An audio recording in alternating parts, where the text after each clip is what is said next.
Assalamualaikum warahmatullahi wabarakatuh. Segala apresiasi kami hulurkan buat pimpinan peneraju acara barisan kombinasi kehakiman yang berpaksikan ketulusan, intelektual dan berintegriti. Difti hormat yang disanjungi. Seterusnya, hadirin dan hadirat yang dikasihi dekat di hati. Salam Malaysia Madani, kami titipkan buat semua. Memetik kata-kata Tun Dr. Mahathir Mohamad.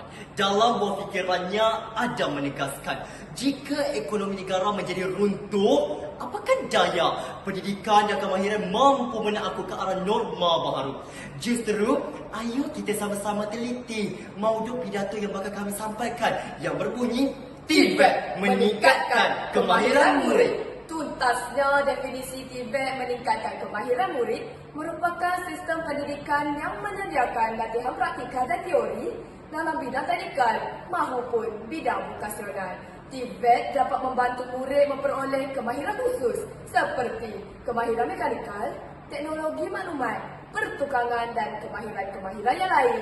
Hadirin sekalian, pada era globalisasi ini, dunia semakin berkembang ke arah potensi diri. Sebagai contoh yang kita boleh ambil, negara China merupakan negara yang terkaya di dunia kerana penggunaan TVET sebagai instrumen utama dalam pembangunan ekonominya, terutama dalam meningkatkan produktiviti tenaga kerja dan mengurangkan populasi kemiskinan. Tetapi negara Malaysia tidak ketinggalan zaman kerana negara Malaysia turut menelusuri jejak negara China sebagai dogma bagi mempertingkatkan lagi kemajuan negara. Memetik kata-kata Menteri Besar Perak iaitu Yang Amat Berhormat Dato' Haji Sa'arani bin Mohamad dalam buah fikirannya ada menegaskan seramai 5 orang anak Perak akan dihantar mengikuti program latihan dual vokasional di Jerman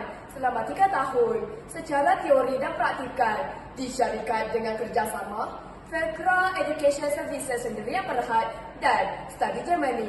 Dengan pelaksanaan sebegini, semakin menjadi rebutan oleh para majikan di luar sana, malah permintaan terhadap lulusan TVET kini semakin meluas. Program TVET bukan sekadar mempelajari asas kemahiran dalam kehidupan seharian, tetapi dengan mempelajari TVET ia mampu memberi 1000 manfaat, khususnya dalam bidang pekerjaan.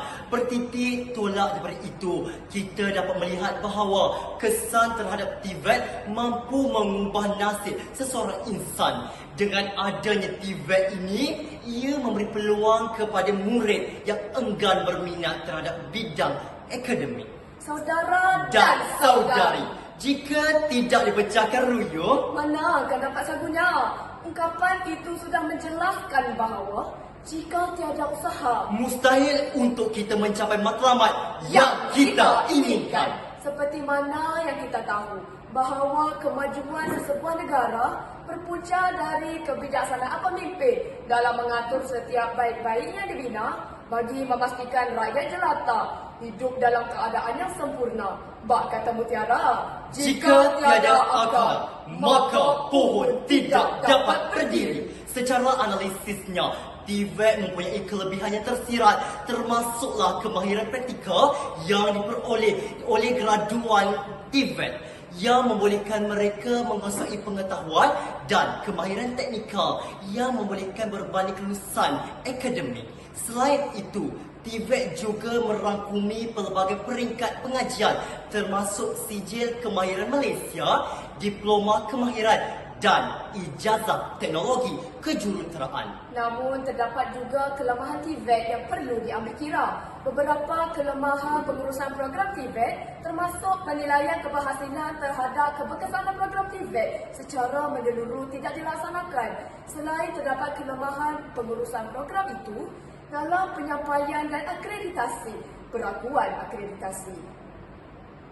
Kulasanya sudah terang lagi bersuluh betapa pentingnya bidang TVET ini kepada murid kerana ia mampu memberi 1000 manfaat kepada masa depan mereka, kerana masa depan mereka lebih terjamin dengan adanya potensi diri. Seperti anak orang Perak, Ateyuk, Mau lagi dekat TVET. Sekian dari anak kami, anak baik lagi cerdik. Mohon mengundur diri.